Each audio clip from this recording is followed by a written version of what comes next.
La conversión de Saulo de Tarso.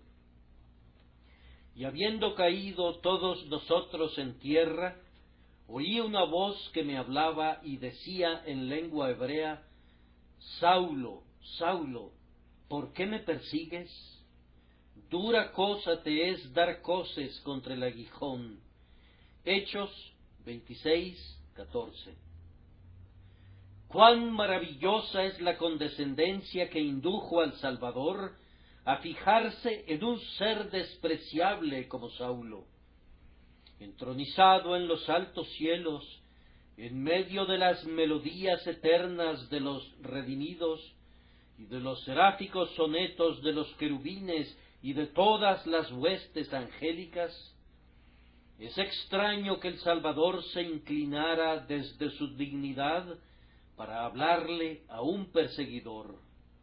Ocupado como está, tanto de día como de noche, en argumentar la causa de su propia iglesia delante del trono de su Padre, únicamente la condescendencia le llevó, por decirlo así, a suspender su intercesión para hablar personalmente con uno que había jurado ser su enemigo.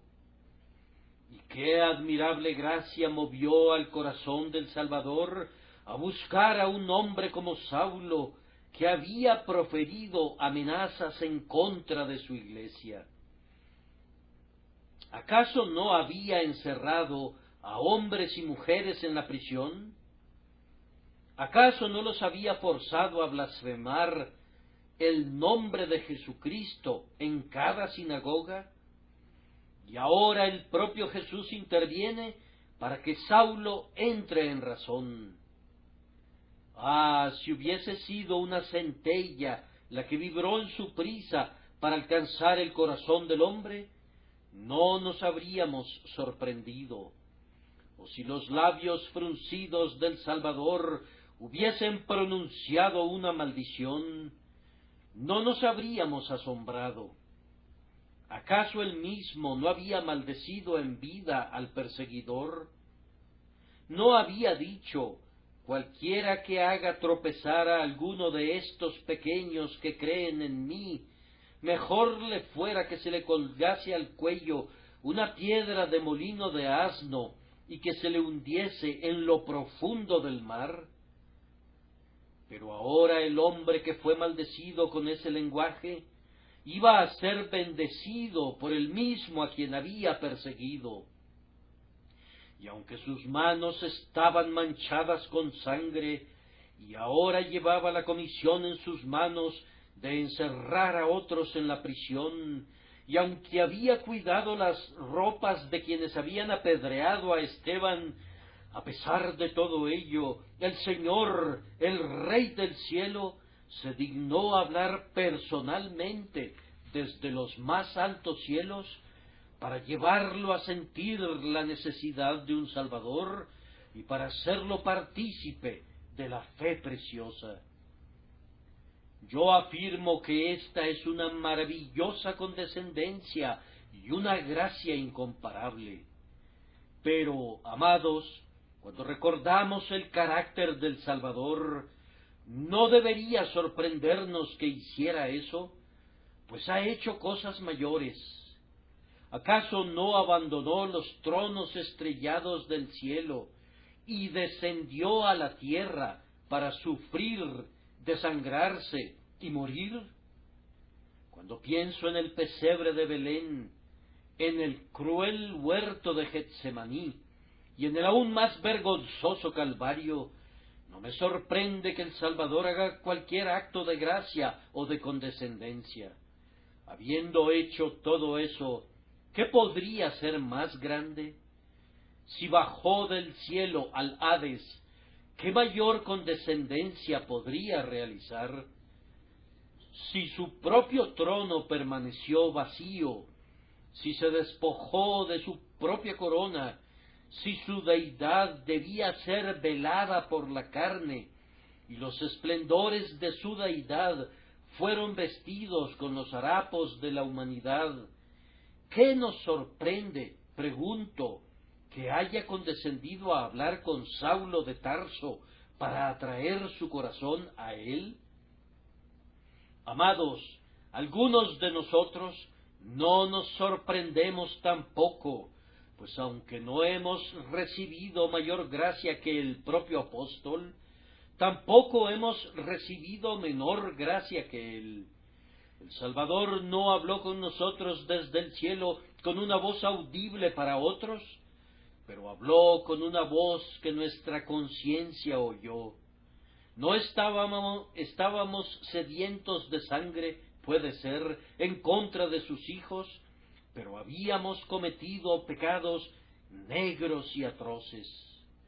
Sin embargo, Él nos detuvo. No se contentó con cortejarnos, ni con amenazarnos, ni se contentó con enviarnos a sus ministros para que nos dieran su palabra de advertencia sobre nuestros deberes, sino que quiso venir Él mismo.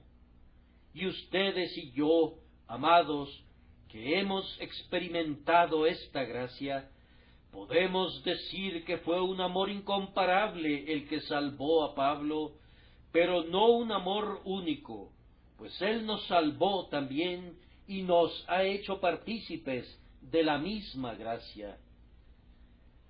Hoy tengo la intención de dirigirme especialmente a aquellos que no tienen temor del Señor Jesucristo, sino que al contrario se le oponen.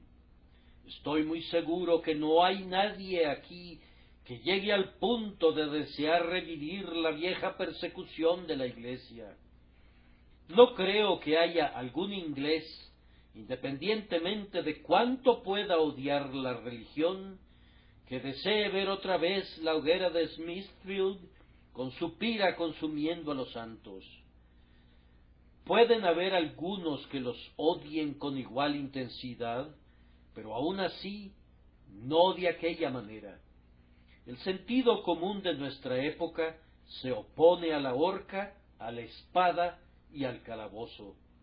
Los hijos de Dios, al menos en este país, están libres de cualquier persecución política de ese tipo, pero es altamente probable que hay algunas personas aquí presentes que hacen todo lo posible y se esfuerzan al máximo para provocar a ira al Señor oponiéndose a su causa. Tal vez ustedes puedan reconocerse si los describo. Raras veces asisten a la casa de Dios. De hecho, sienten desprecio por todas las reuniones de los justos.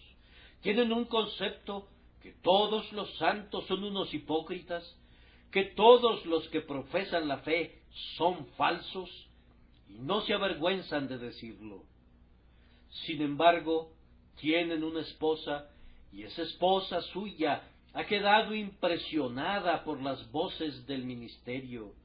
A ella le encanta ir a la casa de Dios, y únicamente el cielo y su corazón saben cuánto dolor y cuánta agonía mental han provocado en ella. Cuán a menudo la han vituperado y se han burlado de ella por causa de su profesión de fe. No pueden negar que se ha vuelto una mujer mejor por su fe. Se ven obligados a confesar que aunque ella no pueda acompañarlos en todas sus diversiones y juergas, hasta donde es posible, es una esposa amorosa y afectiva con ustedes. Si alguien pretendiera encontrarle algún defecto, ustedes defenderían su carácter con hombría, pero odian su religión y recientemente han amenazado con encerrarla el día domingo. Le dicen que es imposible que compartan la casa con ella si visita la casa de Dios. Además, tienen una pequeña hija. No objetaban que esa niña asistiera a la escuela dominical, pues eso la ponía fuera de su camino el día domingo. Cuando fumaban su pipa en mangas de camisa, decían que no querían que sus hijos los molestaran y por tanto se alegraban de enviarlos a la escuela dominical. Pero el corazón de esa niña fue tocado y no pueden evitar comprobar que la religión de Cristo está en su corazón, y eso no les gusta para nada. Aman a la niña, pero darían cualquier cosa para que esa niña no fuera lo que es. Darían cualquier cosa por apagar cualquier chispa de religión en ella. Tal vez puedo describirlos con otro caso. Tú eres un patrón, ocupas una posición respetable, tienes a muchos hombres bajo tu cargo y no puedes soportar que alguno de ellos haga una profesión de religión. Otros patrones que ustedes conocen han dicho a sus hombres: hazle como quieras, en tanto que seas un buen siervo, no me interesan tus convicciones religiosas. Pero tal vez tú eres más bien lo opuesto. Aunque no despedirías a nadie por causa de su religión, de vez en cuando haces a tu obrero objeto de tu escarnio, y si le descubres alguna pequeña falla, dices: esa es culpa de tu religión. Yo supongo que aprendiste eso en la capilla. Y afliges el alma del pobre hombre, mientras él se esfuerza lo más posible por cumplir su deber para contigo. O tal vez eres un joven empleado en una bodega o taller, y uno de tus colegas recientemente se ha entregado a la religión. Se le encuentra orando de rodillas, y cómo te has divertido con él, ¿no es cierto? Tú y otros amigos se han juntado como una jauría de sabuesos tras una pobre liebre, y siendo él una persona más bien tímida, tal vez no responda nada, o si habla, las lágrimas inundan sus ojos porque han herido su espíritu. Ahora, este es exactamente el mismo espíritu que encendió los tizones de antaño, que torturó al santo sobre el potro de tormento, que desmenuzó su cuerpo y que lo envió errante, vestido con pieles de ovejas y con pieles de cabras. Si no he descrito con precisión su carácter todavía, podría hacerlo antes de haber concluido. Deseo dirigirme en particular a aquellos que de palabra o de obra o de cualquier otra manera persiguen a los hijos de Dios, o si no les gusta una palabra tan dura como perseguir, entonces que se ríen de ellos, que se les oponen y que se esfuerzan por poner un fin a la buena obra que se está desarrollando en sus corazones. En el nombre de Cristo, en primer lugar, voy a hacerles la pregunta: Saulo, Saulo, ¿por qué me persigues? En segundo lugar, en el nombre de Cristo, voy a reconvenirles: dura cosa te es dar coces contra el aguijón. Y luego, si Dios bendice lo que se dice para conmover sus corazones, puede ser que el Señor les dé unas cuantas palabras de consuelo, como lo hizo con el apóstol cuando le dijo: levántate y ponte sobre tus pies, porque para esto he aparecido a ti, para ponerte por ministro y testigo de las cosas que has visto y de aquellas en que me apareceré a ti. Entonces, en primer lugar, vamos a considerar que la pregunta que Jesucristo le hizo a Pablo desde el cielo ha sido hecha a cada uno de ustedes en este día. Primero, noten cuán personal fue la pregunta. Saulo, Saulo, ¿por qué me persigues? Cuando yo les predico, estoy obligado a dirigirme a ustedes como una asamblea. No es posible que yo, excepto en raras ocasiones, me dirija a alguien en particular y que describa su carácter, aunque bajo la mano del Espíritu eso a veces puede suceder.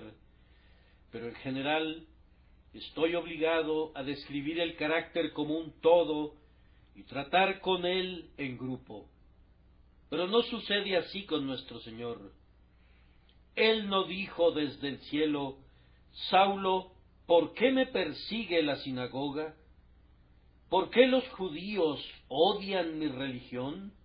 No, fue más personal que eso. Saulo, Saulo, ¿por qué me persigues tú a mí?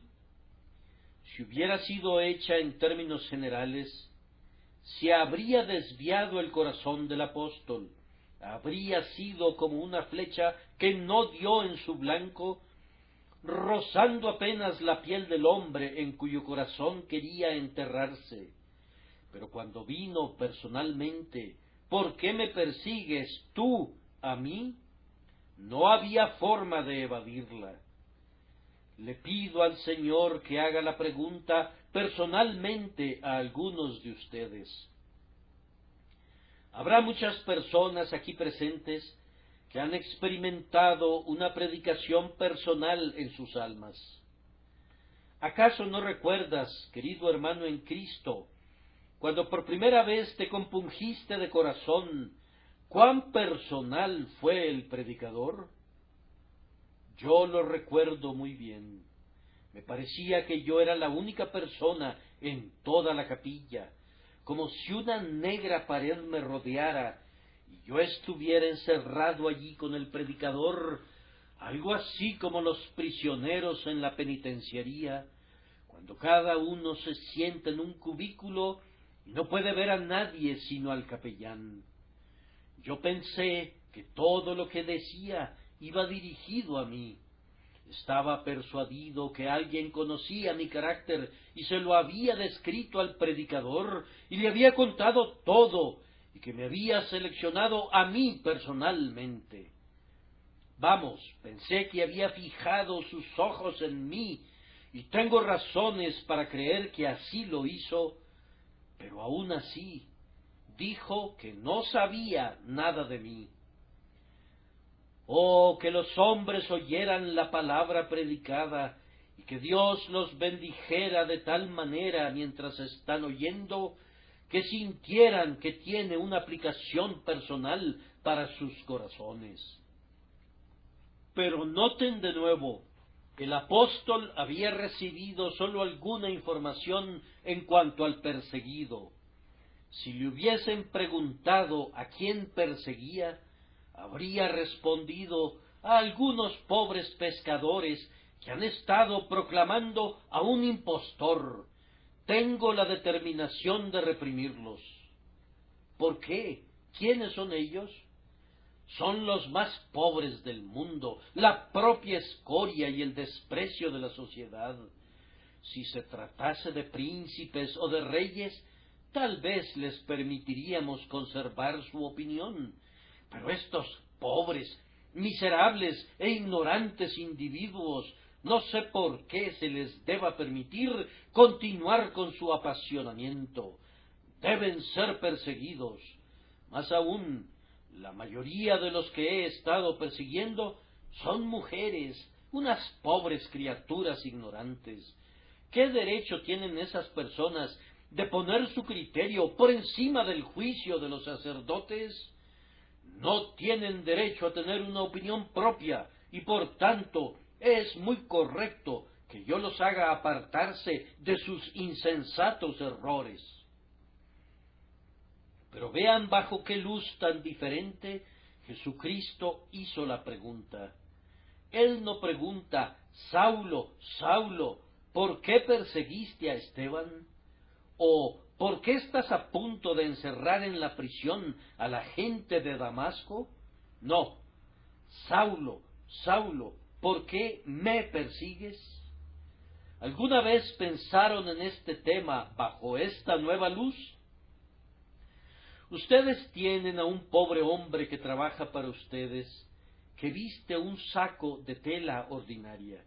Es un don nadie.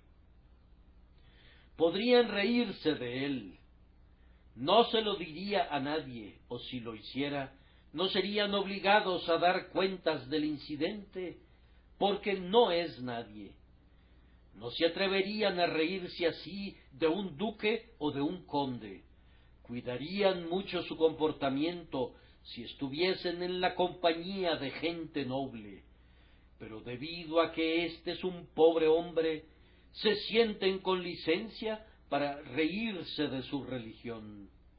El individuo aquel con su saco de tela ordinaria es Jesucristo mismo. En cuanto lo han hecho a uno de estos sus hermanos más pequeños, a él se lo han hecho. ¿Se les ha ocurrido alguna vez el pensamiento que cuando se ríen de alguien, se están riendo no de esa persona, sino de su Señor? Ya sea que lo hayan pensado o no, es una gran verdad que Jesucristo recibe todas las injurias que son hechas a su pueblo, como hechas contra él mismo. Tú encerraste a tu esposa la otra noche porque frecuenta la casa de Dios, ¿no es cierto? Cuando estuvo allí encerrada, temblando por el aire frío de la medianoche, suplicándote que la dejaras entrar, si tus ojos hubiesen estado muy abiertos, habrían visto al Señor de vida y gloria temblando allí, que te podría haber dicho: Saulo, Saulo, ¿por qué me persigues? Y entonces habrías comprendido que es un pecado mucho más grave del que imaginaste que era. Te reíste de la niña el otro día porque cantaba un himno simple y evidentemente lo cantaba desde el fondo de su corazón. ¿Sabías acaso, o si no lo sabías, deberías saberlo ahora, sabías acaso que te estabas riendo de Cristo? ¿Sabías que cuando te burlaste de ella, te estabas burlando de su Señor y que Jesucristo registró esa risa en su gran libro como una ofensa hecha a su persona? ¿Por qué me sigues? Si pudieras ver a Cristo entronizado en el cielo, reinando allí en los esplendores de su majestad, ¿te reirías de él? Si pudieras verle sentado en su grandioso trono, viniendo para juzgar al mundo, ¿te reirías de él? Oh, así como todos los ríos van a dar al mar, así todos los riachuelos de las iglesias sufrientes corren a Cristo. Si las nubes están llenas de lluvia, se vacían sobre la tierra, y si el corazón del cristiano está lleno de dolores, se vuelca en el pecho de Jesús. Jesús es el grandioso depósito de todas las aflicciones de su pueblo, y cuando te ríes de su pueblo, ayudas a llenar ese depósito hasta el borde, y un día estallará en la furia de su poder, y las aguas te barrerán, y el cimiento de arena sobre el que está construida tu casa cederá, y luego, ¿qué harás cuando estés delante del rostro de aquel de quien te has burlado y cuyo nombre has despreciado? Vamos a volver a hacer la pregunta desde otra perspectiva. Es muy razonable y requiere de una respuesta. Saulo, Saulo, ¿por qué me persigues? Saulo pudo haber preguntado al Señor: ¿qué hice que te molestó? Cuando estuve en la tierra, ¿dije alguna palabra contra tu carácter? ¿Dañé tu reputación? ¿Lesioné tu persona? ¿Alguna vez te afligí? ¿Dije alguna vez alguna palabra en tu contra? ¿Qué daño te he hecho? ¿Por qué tienes tanta inquina contra mí? Si hubiese sido tu peor enemigo y te hubiera escupido en tu cara, no podrías estar más enojado conmigo que ahora. Pero ¿por qué, hombre, estarías enojado en contra de quien no te ha hecho ningún daño, que no te ha causado nunca un disgusto? Oh, ¿por qué me persigues? ¿Acaso hay algo en mi carácter que lo merezca? ¿No fui puro y santo y diferente de los pecadores? ¿No anduve haciendo el bien? Resucité a los muertos, sané a los leprosos, di de comer a los hambrientos, vestí a los desnudos. ¿Por cuál de todas estas obras me odias? ¿Por qué me persigues? La pregunta está igualmente dirigida a ti el día de hoy. Ah, hombre, ¿por qué persigues a Cristo? Él te hace la pregunta, ¿qué daño te ha hecho? ¿Te ha despojado Cristo alguna vez? ¿Te ha robado? ¿Te ha lesionado de alguna manera? ¿Acaso su evangelio te ha quitado de algún modo los consuelos de la vida o te ha causado algún daño? No te atreverías a decir eso. Si se tratara del mormonismo de Joe Smith, no me sorprendería que lo persiguieras, aunque no tendrías derecho de hacer incluso eso, pues podría despojarte de tu querida esposa. Si se tratara de un sistema inmundo y lascivo que minara los cimientos de la sociedad, podrías considerarte con el derecho de perseguirlo. Pero, ¿enseñó Cristo alguna vez a sus discípulos que te robaran, que te engañaran o que te maldijeran? ¿Acaso su doctrina no enseña precisamente lo contrario? ¿Y acaso no son sus seguidores, cuando son fieles a su Señor y a ellos mismos, exactamente lo contrario de esto? ¿Por qué odiar a un hombre que no te ha causado ningún daño? ¿Por qué odiar una religión que no interfiere contigo? Si tú mismo no sigues a Cristo, ¿en qué te afecta que otros lo sigan? Tú dices que afecta a tu familia. Demuéstralo, amigo. ¿Ha afectado a tu esposa? ¿Acaso te ama menos que antes? ¿Es acaso menos obediente? No te atreverías a decir eso. ¿Ha afectado a tu hijo? ¿Es tu hijo menos reverente contigo porque ahora teme a Dios? ¿Es menos afectuoso contigo porque ama a su Redentor más que a nadie? ¿En qué les ha causado algún daño Cristo? Él los ha alimentado con las mercedes de su providencia. Los vestidos que llevan el día de hoy son los dones de su munificencia. Él ha preservado para ustedes el aire que respiran, y le maldecirán por ello. No fue sino recientemente que un ángel vengador tomó el hacha para cortar la higuera, y Dios dijo, córtala, ¿para qué inutiliza también la tierra? Y vino Jesús, y puso su mano sobre el brazo del ángel, y dijo, déjala todavía este año, hasta que yo cabe alrededor de ella y la abone. Él salvó tu vida, y tú le maldices por esto.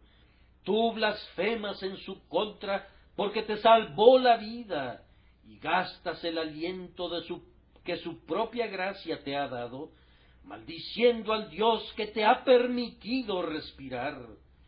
No tienes idea de cuántos peligros te ha protegido Cristo en su providencia.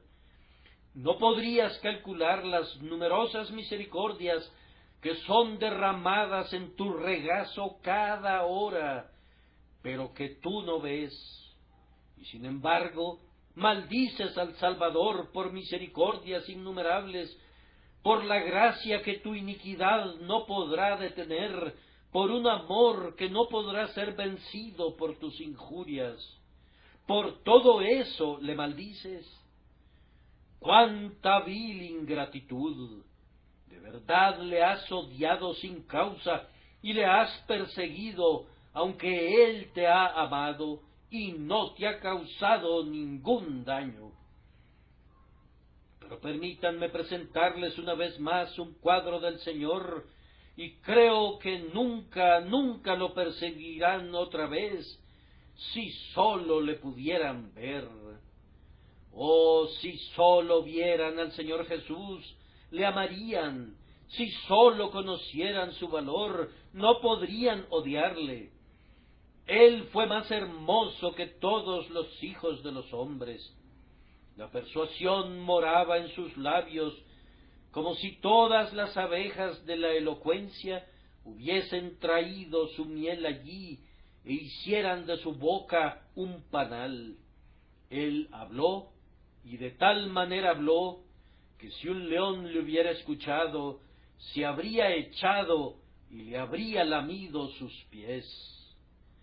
Oh, cuán amable fue él en su ternura. Recuerden su oración cuando el hierro traspasaba su mano. Padre, perdónalos. Durante toda su vida nunca le oyeron decir una palabra airada contra quienes le perseguían. Él fue ultrajado, pero no devolvió el ultraje. Aun cuando fue llevado como cordero al matadero, enmudeció delante de sus trasquiladores y no abrió su boca. Pero aunque fue más hermoso que los hijos de los hombres, tanto en su persona como en su carácter, fue sin embargo varón de dolores.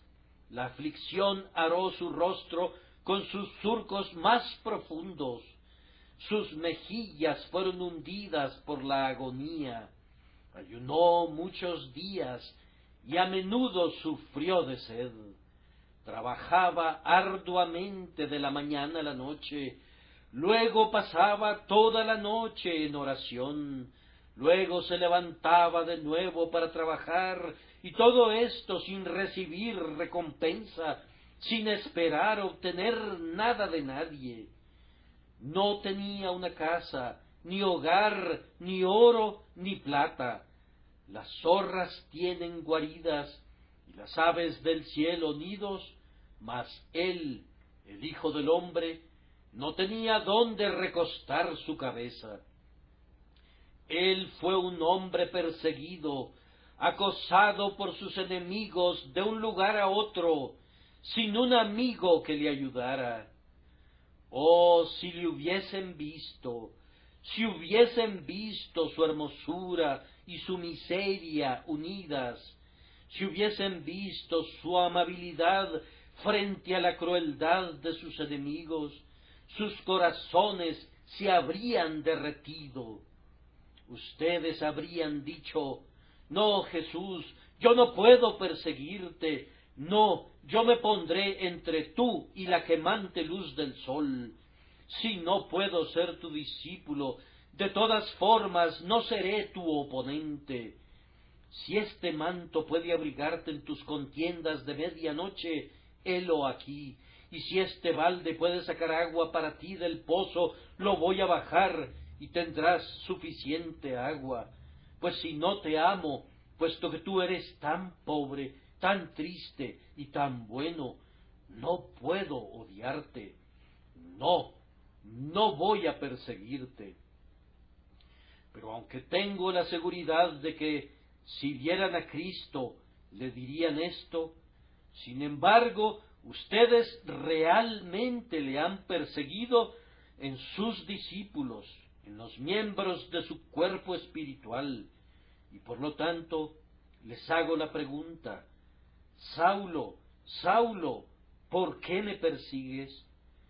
Que Dios les ayude a responder a esa pregunta, y la respuesta será vergüenza y confusión de rostro. Esto me lleva al segundo punto, la reconvención. Dura cosa te es dar coces contra el aguijón. Hay una figura aquí, hay una alusión a la aguijada usada con los bueyes. Cuando el buey es enyugado para el arado, si no se mueve con la rapidez deseada, el labrador lo pincha con una vara larga que tiene una punta de hierro. Muchas veces, tan pronto el buey siente el puyazo, en vez de continuar, da coces tan fuertes como puede. Da coces contra el aguijón haciendo que el hierro se introduzca en su propia pata.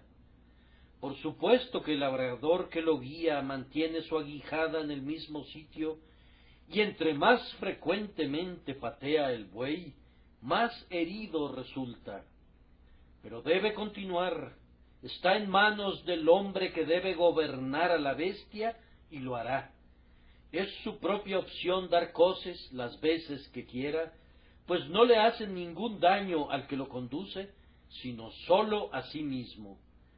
Verán que hay mucha belleza en esta figura si la desmenuzo y les hago una pregunta o dos. Dura cosa te es dar coces contra el aguijón, pues, en primer lugar, no cumples tu propósito. Cuando el buey da coces contra el aguijón, es para mostrar resentimiento hacia el labrador por haberle incitado a seguir adelante. Pero en vez de herir al labrador, se hiere a sí mismo. Y cuando tú has perseguido a Cristo para detener el progreso de su evangelio, déjame preguntarte, ¿lo has detenido del todo? No, ni 10,000 como tú serían capaces de detener el poderoso impulso hacia adelante de las huestes de los elegidos de Dios. Si tú crees, oh hombre, que puedes detener el progreso de la Iglesia de Cristo, anda y primero encierra a las dulces influencias de las Pléyades y ordena al globo terráqueo que se quede quieto y que no gire alrededor de esas hermosas estrellas. Ve y párate frente a los vientos y ordénales que cesen de aullar, y ponte al borde de un remoto farallón, y ordénale al rugiente mar que retroceda cuando la marea está marchando hacia la costa. Y cuando hayas detenido al universo, cuando el sol, la luna y las estrellas hayan obedecido a tu mandato, cuando el océano te hubiese escuchado y obedecido, entonces puedes salir y detener el progreso omnipotente de la Iglesia de Cristo. Pero no podrás hacerlo. Se levantarán los reyes de la tierra, y príncipes consultarán unidos contra Jehová y contra su ungido, diciendo, rompamos sus ligaduras y echemos de nosotros sus cuerdas. Pero ¿qué dijo el Omnipotente? Ni siquiera se levantó para combatir con ellos. El que mora en los cielos se reirá, el Señor se burlará de ellos, luego hablará a ellos en su furor y los turbará con su ira. Pero yo he puesto mi rey sobre Sión, mi santo monte. A la Iglesia no le importa todo el ruido del mundo. Dios es nuestro amparo y fortaleza, nuestro pronto auxilio en las tribulaciones. Por tanto, no temeremos, aunque la tierra sea removida y se traspasen los montes al corazón del mar, aunque bramen y se turben sus aguas y tiemblen los montes a causa de su braveza. Ah, como no has prevalecido contra los ejércitos, ¿acaso piensas tú, oh hombre insignificante, que en un combate de 1 a 1 sí serás capaz de conquistar? Tu deseo puede ser lo suficientemente fuerte, pero ese deseo no se verá cumplido nunca. Puedes desearlo ansiosamente, pero jamás lo lograrás. Pero incluso considerado como un asunto personal, ¿has tenido éxito alguna vez en detener la obra de la gracia en el corazón de alguien? ¿Te has reído de tu esposa para que renuncie a su profesión? Pero si ella realmente es convertida, nunca te reirás lo suficiente para hacerla desistir. Tal vez has tratado de dejar a tu pequeño niño, pero si la gracia está en ese niño, te reto a ti y a tu señor el diablo que ahuyenten esa gracia. Ay, jovencito, tú te podrás reír de tu compañero de trabajo, pero Él te vencerá en el largo plazo. Algunas veces podrá avergonzarse, pero no lo harás cambiar. Si fuera un hipócrita, lo lograrías, y entonces no habría mayor pérdida. Pero si es un verdadero soldado de Cristo, puede soportar mucho más que la risa de un ser cabeza hueca como tú. No debes ni por un momento adularte pensando que te tendrá miedo. Él tendrá que soportar un bautismo de sufrimiento mayor que ese, y no se acobardará por la primera lluvia de tu pobre insensatez maliciosa y digna de compasión. Y en cuanto a ti, amigo comerciante, puedes perseguir a tu empleado, pero comprueba que no lo obligarás a ceder.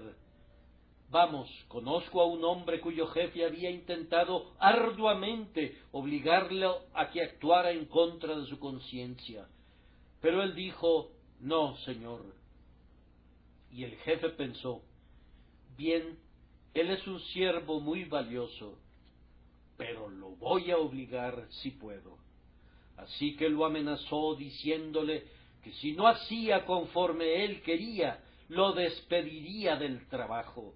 El hombre dependía de ese trabajo y no sabía qué haría para ganar su sustento diario, pero le respondió de inmediato con honestidad a su jefe, Señor, yo no tengo ninguna otra opción. Lamentaría mucho tener que dejarlo, pues he estado muy contento con usted. Pero si llegamos a eso, Señor, prefiero morirme de hambre que doblegar mi conciencia ante nadie. El empleado se fue, y el jefe tuvo que salir corriendo tras él para traerlo de regreso. Y lo mismo sucederá en cada caso. Basta que los cristianos sean fieles y saldrán airosos. Dura cosa es dar coces contra ellos, no puedes hacerles daño. Ellos vencerán, serán conquistadores por medio de aquel que los ha amado. Pero hay otra manera de expresarlo. Cuando el buey da coces contra el aguijón, no obtiene ningún bien con ello. Puede patear lo que quiera, pero no se beneficia haciéndolo. Si el buey se detiene y arranca una hoja de hierba o un poco de heno, vamos, entonces sería sabio, tal vez, al quedarse quieto.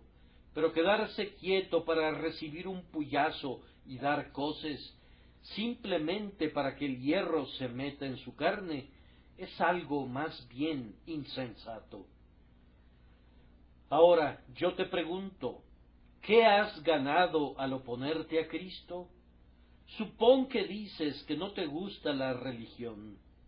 ¿Qué ganas al odiarla? Yo te diré qué ganas. Ganas esos ojos rojos con los que amaneces algunas veces los lunes por la mañana, después de tu borrachera del domingo por la noche. Te diré qué ganas, jovencito.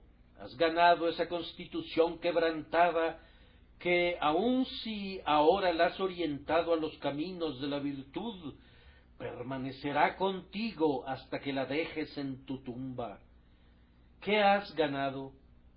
Vamos, hay algunos de ustedes que podrían haber sido miembros respetables de la sociedad, pero que ahora tienen ese sombrero roto, ese viejo traje raído, esa descuidada expresión etílica, y ese carácter del que te quisieras despojar y abandonar, pues no es bueno para ti. Eso es lo que has ganado, oponiéndote a Cristo. ¿Qué has ganado al oponerte a Él? Pues bien, una casa sin muebles, pues por tus borracheras has tenido que vender todo lo valioso que poseías. Tus hijos visten harapos, y tu esposa vive en la miseria, y tu hija mayor, tal vez, se ha entregado a la vergüenza, y tu hijo se levanta para maldecir al Salvador, como tú mismo lo has hecho. Lo que has ganado por oponerte a Cristo. ¿Qué hombre en todo el mundo ganó algo alguna vez por oponérsele? Hay una gran pérdida experimentada, pero en cuanto a alguna ganancia, no hay nada parecido a eso. Pero tú afirmas que, aunque te has opuesto a Cristo, todavía eres moral. Otra vez te voy a preguntar, ¿has ganado algo, aún así, por oponerte a Cristo? ¿Piensas que tu familia es más feliz por ello? ¿Te ha hecho un poco más feliz a ti? ¿Sientes que después que te has reído de tu esposa, o de tu hijo, o de tu empleado, puedes dormir más tranquilamente? ¿Consideras que eso será algo que aquietará tu conciencia cuando se aproxime la hora de tu muerte? Recuerda que morirás, y piensas que cuando estés agonizando, ¿te proporcionará algún consuelo pensar que hiciste lo mejor que pudiste para destruir las almas de otras personas? No, debes confesar que es un pobre juego. ¿No te estás beneficiando por ello? Pero tú mismo te estás haciendo mucho daño. Ah, borracho, prosigue con tu borrachera y recuerda que cada episodio alcohólico deja una plaga tras de sí que tendrás que resentir algún día. Es placentero pecar hoy, pero no será placentero cortar su cosecha mañana. Las semillas del pecado son dulces cuando las sembramos, pero el fruto es aterradoramente amargo cuando lo almacenamos al final. El vino del pecado sabe dulce cuando lo tragamos, pero es hiel y vinagre en las entrañas. Tengan cuidado ustedes que odian a Cristo y se oponen a su evangelio, pues tan ciertamente como el Señor Jesucristo es el Hijo de Dios y su religión es verdadera, ustedes están apilando sobre su cabeza un cargamento de males en vez de obtener algún bien. Saulo, Saulo, ¿por qué me persigues? Dura cosa te es dar coces contra el aguijón. Pero independientemente de las coces que dé, el buey tiene que seguir adelante. Hemos visto a un caballo que se queda quieto en la calle y el conductor, que no le tenía mucha paciencia, lo ha azotado tanto que nos hemos preguntado cómo el pobre caballo puede quedarse quieto bajo tal andanada de golpes. Pero hemos observado que al fin el caballo es obligado a continuar y nos preguntamos, ¿qué ganó quedándose quieto? Lo mismo sucede con ustedes. Si el Señor quiere convertirte en un cristiano, puedes dar coces contra el cristianismo, pero Él te tendrá finalmente. Si Jesucristo quiere tu salvación, podrás maldecirle, pero Él hará que prediques su evangelio algún día, si quiere que lo hagas. Ah, si Cristo hubiera querido, Voltaire, quien lo maldijo, habría podido ser su segundo apóstol Pablo. ¿No habría podido resistir a la gracia soberana si Cristo lo hubiera determinado así? Si alguien le hubiera dicho al apóstol Pablo, cuando iba camino de Damasco, que un día se convertiría en un predicador del cristianismo, sin duda se habría reído de eso como de una tontería sin sentido. Pero el Señor tenía la llave de su voluntad y Él la manejó como quiso. Y así sucederá contigo si Él ha decidido que seas uno de sus seguidores. Sí, como el eterno mandato reza, la gracia todopoderosa conquista a ese hombre. La gracia todopoderosa te conquistará, y el más sangriento de los perseguidores será convertido en el más valeroso de los santos. Entonces, ¿por qué me persigues? Tal vez estás despreciando al mismo Salvador que un día amarás. Estás tratando de derrumbar la misma casa que un día tratarás de construir. Tal vez estás persiguiendo a los hombres que llamarás tus hermanos y hermanas. Es siempre recomendable que un hombre no llegue tan lejos que luego no pueda regresar respetablemente. Entonces, no vayan tan lejos en su oposición a Cristo, pues en cualquier momento puede ser que estés muy contento de encorvarte a sus pies. Pero tenemos esta triste reflexión: si Cristo no te salva, tú debes continuar. Tú podrás dar coces contra el aguijón, pero no te podrás ir de sus dominios. Podrás dar coces contra Cristo, pero no puedes quitarlo de su trono, no puedes arrastrarlo fuera del cielo. Podrás dar coces contra Él, pero no podrás impedir que te condene al final. Te podrás reír de Él, pero con tus risas no podrás evitar el día del juicio.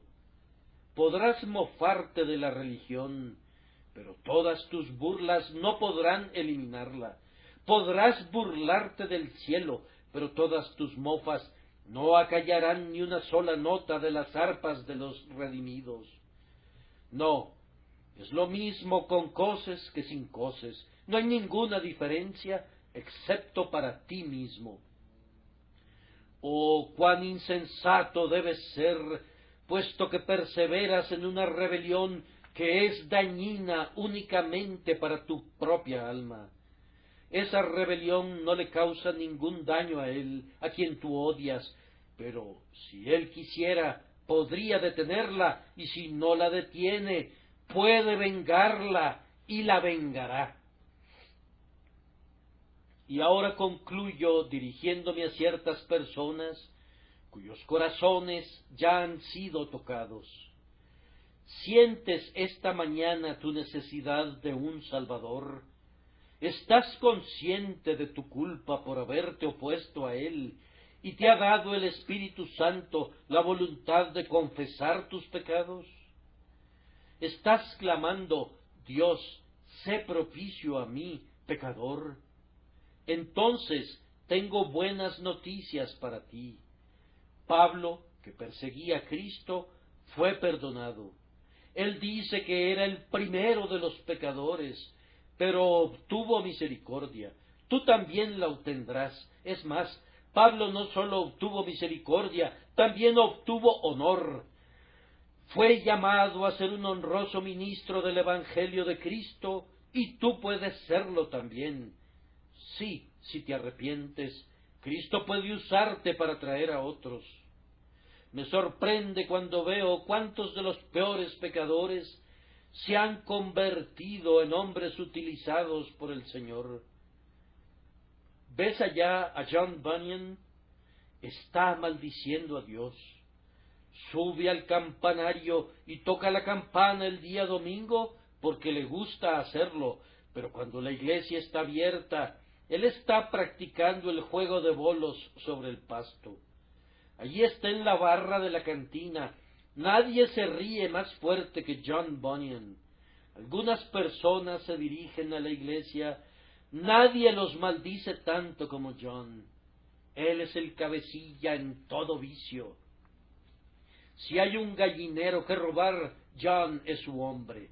Si hay alguna iniquidad que hacer, si se hizo algún mal en la parroquia, no necesitas adivinar 2 veces. John Bunyan está detrás de eso. Pero, ¿quién es aquel que enfrenta un juicio ante el magistrado? ¿A quién acabo de oír hace unos instantes diciendo: si se me permite salir de la prisión hoy, voy a predicar el Evangelio mañana con la ayuda de Dios? ¿Quién fue el que estuvo encerrado 12 años en la prisión, y cuando le dijeron que podía salir si prometía que no iba a predicar, replicó: no, voy a quedarme aquí hasta que el moho crezca sobre mis párpados, pero debo predicar y voy a predicar el Evangelio de Dios tan pronto como alcance mi libertad. Pues ese es John Bunyan, el mismo hombre que maldijo a Cristo el otro día. Un cabecilla del vicio se ha convertido en el soñador glorioso, en el propio líder de los ejércitos de Dios. Mira lo que Dios hizo por él, y lo que Dios hizo por él lo hará por ti si te arrepientes ahora y buscas la misericordia de Dios en Cristo Jesús. Él puede hacerlo, Él quiere hacerlo, no dudes más. Oh, confío en que me estoy dirigiendo a personas que han odiado a Dios, pero que son, sin embargo, los elegidos de Dios, que le han despreciado, pero que son comprados con sangre, que han dado coces contra el aguijón, pero que la gracia todopoderosa sacará adelante. Hay algunas personas, no lo dudo, que han maldecido a Dios en su cara, pero que algún día cantarán aleluyas delante de su trono. Algunos que se han entregado a lujurias bestiales, que un día vestirán sus ropas blancas y correrán sus dedos por las cuerdas de las arpas de oro de los espíritus glorificados en el cielo. ¡Qué felicidad es tener tal evangelio para predicarlo a tales pecadores! Cristo es predicado al perseguidor. Ven a Jesús, a quien has perseguido. Ven y sé bienvenido, pecador, ven.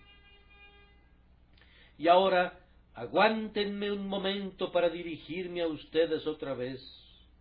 Me mira a la cara la probabilidad de tener muy pocas oportunidades más de dirigirme a ustedes sobre temas que conciernen a sus almas.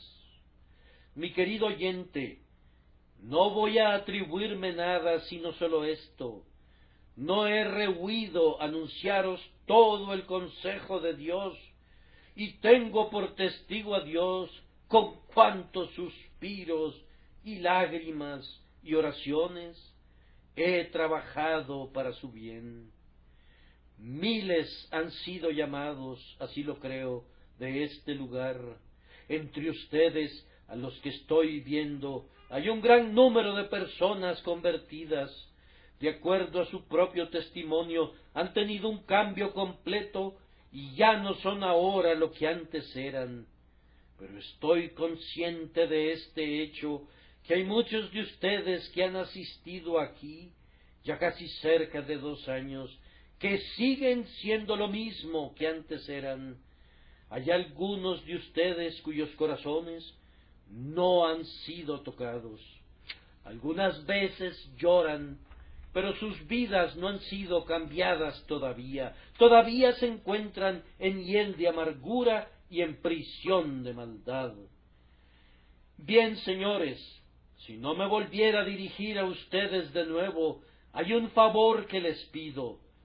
Si no se vuelven a Dios, si están resueltos a perderse, si no quieren oír mi reproche ni volverse a mi exhortación, solo les pido este favor. Por lo menos déjenme saber y permítanme tener esta confianza, que estoy libre de su sangre. Creo que deben confesar eso. No he rehuido predicar del infierno con todos sus horrores, hasta el punto que se han reído de mí, como si siempre predicara al respecto. No he rehuido predicar sobre los temas más dulces y agradables del Evangelio, hasta el punto que he llegado a temer que mi predicación se hubiera vuelto afeminada, en vez de retener el masculino vigor de un Boanerges. No he evitado predicar de la ley. Ese grandioso mandamiento ha sonado en sus oídos: amarás al Señor tu Dios y a tu prójimo como a ti mismo. Nunca he temido a los grandes, ni he buscado sus sonrisas. He reprendido a la nobleza como reprendería al campesino, y a cada uno de ustedes a tiempo les he dado su ración. Yo creo que al menos esto se puede decir de mí: aquí está uno que no ha temido jamás el rostro de un hombre, y espero no temerlo nunca. En medio de los ultrajes y de los reproches y de las críticas, he buscado ser fiel a ustedes y a mi Dios. Si a pesar de eso son condenados, permítanme tener esto como una consolación por su miseria, cuando piensen ese aterrador pensamiento que no han sido condenados por no haber sido llamados, no han sido condenados por falta de que se llorara por ustedes, y no han sido condenados, permítanme agregar, por falta de oraciones por ustedes.